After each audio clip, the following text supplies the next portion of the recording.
Messieurs, dames, bonsoir. Bienvenue dans Trait d'Union, votre émission de diplomatie et de coopération internationale. Aujourd'hui, nous recevons comme invité prestige Monsieur Aimé Kakolo Ntoumba, représentant du Haut Commissariat des Nations Unies aux droits de l'homme en Guinée. Ensemble, nous discuterons de ce partenariat dynamique entre cette institution internationale et le pays. Monsieur Aimé, bonsoir et bienvenue sur ce plateau. Bonsoir.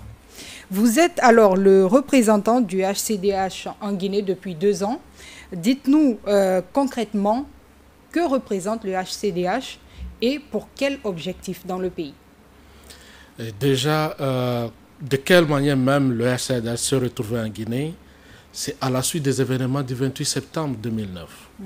C'est sur la base de ces incidents-là qu'il y a eu un MOU qui a été signé entre le gouvernement de Guinée et le Haut Commissariat des Nations Unies pour l'ouverture d'un bureau pays en Guinée. Et c'est depuis lors que le bureau est là depuis 2010. Et puisque nous parlons de droits de l'homme, dites-nous à date, quelle lecture faites-vous de l'état des droits de l'homme, qu'il s'agisse des libertés civiles, politiques, de la liberté d'expression et de la liberté de la presse? Alors, sur ces questions, il y a encore beaucoup de défis par rapport à l'espace civique et démocratique en Guinée, au regard de certaines mesures de restriction qui sont encore en cours et dont le bureau œuvre pour la levée de ces mesures-là. Entre autres, l'introduction de manifester dans le lieu public, qui est une des libertés fondamentales en termes le droit de se réunir, et qui a d'autres libertés corollaires telles que la liberté d'expression, d'opinion. Et la situation de disparition forcée qu'on constate dont le bureau documente, les menaces et intimidations à certains acteurs qui nous préoccupent, c'est ce qui fait que le bureau fait un peu beaucoup de documentation sur les cas et donc ça préoccupe ou notre objectif c'est beaucoup plus voir comment accompagner le gouvernement à restaurer un peu la confiance entre et la population et le gouvernement sur la question de l'espace civique et démocratique. En parlant justement de restauration de confiance entre l'État, c'est-à-dire entre les gouvernants et les gouvernés, qu'est-ce que vous faites concrètement comme activité? Alors, sur ce point, déjà, il y a eu certains arguments qui ont été donnés par le gouvernement pour certaines mesures qu'ils ont essayé de prendre. Comme quoi? Entre autres, le secteur de médias n'est pas très bien organisé, c'est désordonné un peu, dans certains sens où certains journalistes en profitent, soit par rapport à les actes, diffamer certains, sans aucune vérification, où il n'y a pas certaines structures qui essaient de contrôler un peu le travail des journalistes. Comme la haute autorité de la communication. D'une part, mais quelque chose qui doit être fait par les journalistes entre eux-mêmes. C'est ainsi que nous avions essayé d'accompagner ces secteurs-là avec l'appui évidemment de la HAC où ils sont aboutis actuellement à un consensus sur un organe d'autorégulation par ses pairs.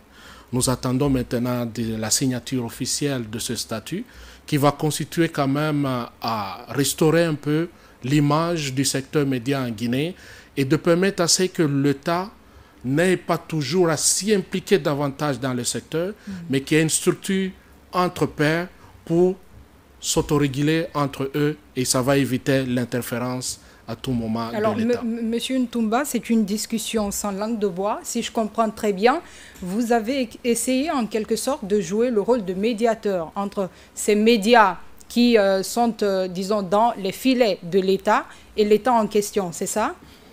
De manière globale, c'est un rôle plus que de médiation entre tous ceux qui peuvent être journalistes et les syndicats de journalistes et les associations de patrons.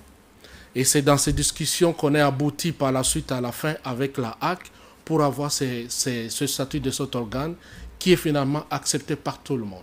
Donc la dernière étape qui reste, c'est la signature officielle de ce document par tous les acteurs fondateurs de ce statut. Que nous attendons impatiemment. Monsieur Aimé, depuis votre arrivée en Guinée, aviez-vous pris l'initiative d'aller au contact des populations dans le pays profond? Effectivement, ça fait partie de notre travail. Comme on dit toujours, en termes de droits de l'homme, il y a les détenteurs d'obligations qui sont le gouvernement, les animateurs des institutions étatiques et les titulaires de droits, la population, chaque individu. Et donc, nous couvrons tout le pays et nous avons un sous-bureau dans un récoré qui couvre les 2 régions. Et donc, nos activités, c'est aussi dans le milieu rural. C'est là où il y a encore un grand besoin, quand on y entre dans tout ce qui est secteurs sociaux.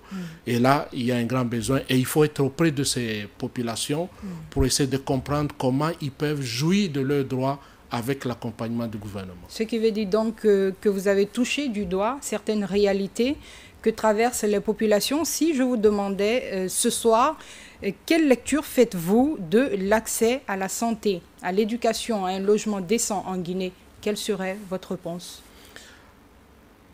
La Guinée a encore un long chemin à faire sur cette question. Il y a déjà quelques efforts en termes de construction de certaines infrastructures dans le secteur santé aussi bien que dans le secteur éducation, mais ce n'est pas suffisant.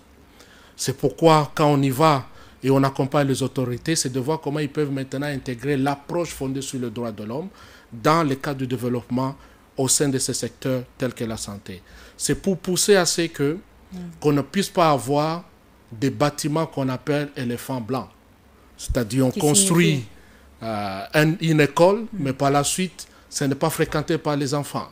On construit un centre, mais par la suite, on a toujours le problème d'infirmiers, de médecins qui doivent être là de manière permanente. Le personnel. Donc, le personnel, l'équipement, ainsi de suite. Donc, cette approche, ça intègre l'aspect holistique. C'est où nous essayons de voir maintenant, à travers le plan de développement local, mais à travers l'ANAFIC, comment on peut les accompagner pour que toutes les communes au niveau de Guinée aient à intégrer cette approche dans la formulation de ce plan de développement locaux, et ça va prendre en compte tous ces aspects en termes sociaux. Quels sont d'ailleurs les indicateurs clés sur lesquels vous vous basez pour évaluer la Guinée en termes de respect des droits de l'homme, surtout depuis l'avènement du CNRD au pouvoir? Alors, c'est là, étant donné que c'est une période transitoire pour aller au retour à l'ordre constitutionnel, donc il y a certains droits qui sont primordiaux en termes d'indicateurs. Lesquels? Entre autres dans les secteurs espace civique.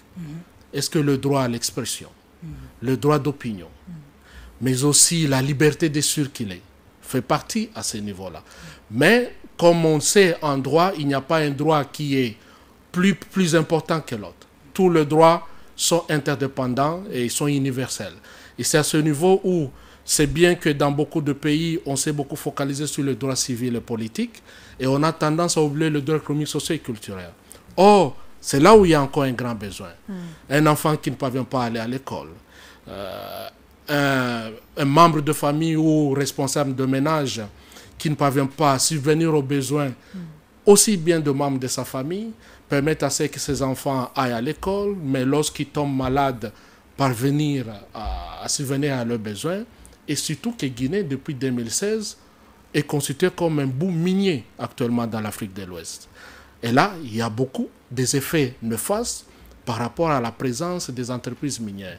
Et donc, ça nécessite des mesures de protection pour la population en général. Peut-être que la scolarisation de tous les enfants guinéens reste une préoccupation certainement qui est prise en charge, qui est prise en charge dans le projet de nouvelle constitution. Je ne fais pas la promo, mais est-ce une avancée selon vous pour l'État? Évidemment, c'est une avancée et nous on s'est réjouis parce que pendant tout le processus, on a été impliqué pour essayer d'accompagner aussi le CNT pour s'en assurer que dans le nouveau projet et la nouvelle constitution qui sera là, que certaines dispositions soient conformes aux standards internationaux dont Guinée a ratifié. Entre autres, cette question d'accès à l'éducation. Déjà, la gratuité, c'est important. Ce qui est encore avantageux, le rendre obligatoire. Et c'est là, maintenant, ça va rester un défi une fois si ce projet de constitution est voté. C'est comment l'appliquer et faire convaincre aux parents de ne pas ramener les enfants dans d'autres activités, mais c'est obligatoire et ils risquent de subir certaines sanctions. D'accord. On ne peut pas on ne peut aborder les questions de droits de l'homme sans évoquer le sujet sur les mariages précoces, sur les violations des droits des femmes, notamment les violences conjugales, que ce soit les viols également. Sur ces sujets, quelles sont les initiatives de votre institution? Alors, Déjà, en termes de constat, je ne dirais pas est-ce que c'est maintenant que le nombre de cas augmente ou c'est depuis longtemps, parce qu'il n'existe pas... Il n'y a pas de suivi. Il n'y a pas encore de mécanisme en termes de collecte de données pour avoir des données statistiques fiables. Donc aujourd'hui, c'est chaque structure, chacun, en fonction de son rayon d'action, essaie d'indiquer ce qu'il constate sur les questions de violence basées sur le genre. Il y a encore un besoin. C'est vrai qu'aujourd'hui, quand on regarde en termes législatifs, en termes réglementaires, tout est déjà fait au niveau de Guinée. Il reste maintenant l'application et l'opérationnalisation des structures qui doivent appliquer toutes ces mesures législatives et réglementaires. Et c'est là où il y a encore un grand défi pour essayer d'apporter une réponse. Et sur ce point, nous, au niveau du Bureau du Haut-Commissariat des Nations Unies aux droits de l'homme en Guinée, on s'est beaucoup plus se focaliser au niveau judiciaire. Quelle est la réponse judiciaire qui est apportée par rapport à ces phénomènes? Et donc, à ce moment-ci, on accompagne les autorités judiciaires dans la tenue des audiences pour permettre que la majorité des cas de viol puissent connaître un jugement et que le bourreau soit réellement sanctionné et que le victime puisse avoir justice par rapport à ces événements. En matière de collecte des données, n'avez-vous pas pensé à une collaboration peut-être avec les ONG en place? Il existe quand même des organisations qui défendent les droits de l'homme. Il y en a, mais c'est des interventions disparates. Il faut à un moment donné que tout soit coordonné, évidemment sous les leads de l'État. Jusqu'à présent, vous allez trouver certaines organisations civiles qui le font de leur part, certaines, mais ça ne permet pas, en termes des outils qui doivent être uniformes, pour permettre à ce que quand on a des données, il est plus facile de les traiter et faciliter aussi au gouvernement de connaître quel type d'intervention qu'ils peuvent apporter dans ces secteurs dont le phénomène commence à nous inquiéter beaucoup parce que ça touche même les écoles, ou même les filles dans les écoles se retrouvent être victimes de violences, voire même de viols, alors que l'espace écolier devait être un endroit sûr pour les enfants. En partant de votre réponse, il y a un adage qui dit « Mieux vaut prévenir que guérir ». Il ne faut donc pas attendre qu'il y ait violation de droits de l'homme pour agir, il faut prévenir. Dans ce sens, que faites-vous en matière de sensibilisation des Guinéens et de manière particulière des jeunes sur leurs droits et leurs devoirs? Évidemment, l'activité phare, c'est la sensibilisation, la vulgarisation qui s'est faite. Mais d'autres pourraient nous dire, mais ça fait des décennies qu'on fait la sensibilisation. Mais pourquoi la situation ne finit pas? Pourquoi on ne parvient pas à éradiquer le phénomène? Je dirais peut-être que c'est quelque chose qui va demander qu'on change d'approche.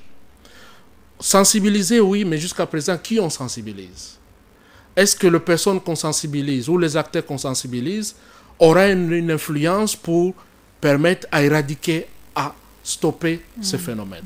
C'est là où il faudra qu'on change d'approche. Aussi bien. Généralement, qui sont vos cibles? Généralement, jusqu'à présent, nous, on a changé d'approche. C'est des engagements communautaires qu'on commence à faire. C'est aller au niveau communautaire, parce que quand on regarde qui sont les bourreaux, ils sont toujours proches de la victime. Tout à fait. Soit le parent, soit le voisin, soit enseignant parce qu'ils ont une autorité sur l'enfant à ce niveau-là. Et donc, on essaie de voir qui on peut cibler pour essayer de le permettre à changer le comportement. Mais c'est quelque chose qui va prendre du temps. Mais il faut commencer quelque part, mais de manière concertée. Très bien. Et quelle est la place des médias dans ce sens, des leaders religieux? Ils ont un rôle important à jouer.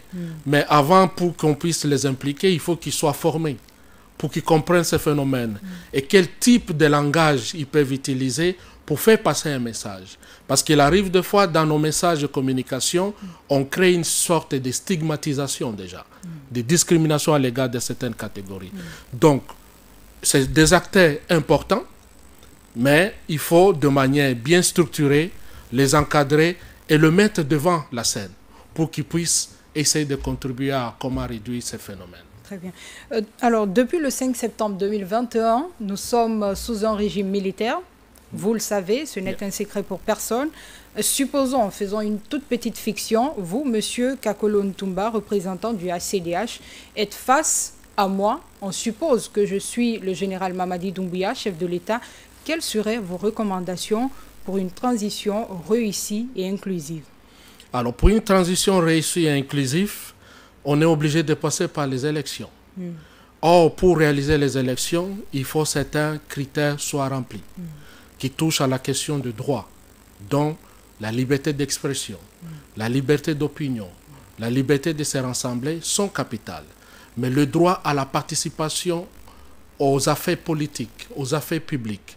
Et donc, il faudra s'en assurer que toutes ces libertés, tous ces droits soient garantis pour permettre à ce que personne n'est laissé de côté et que chacun a le choix de choisir si je vais devenir candidat, que je ne sois pas écarté, si je peux être électeur, que je parvienne à être sur la liste électorale, que je ne me retrouve pas écarté, parce que c'est la voie de passer pour arriver à l'ordre constitutionnel.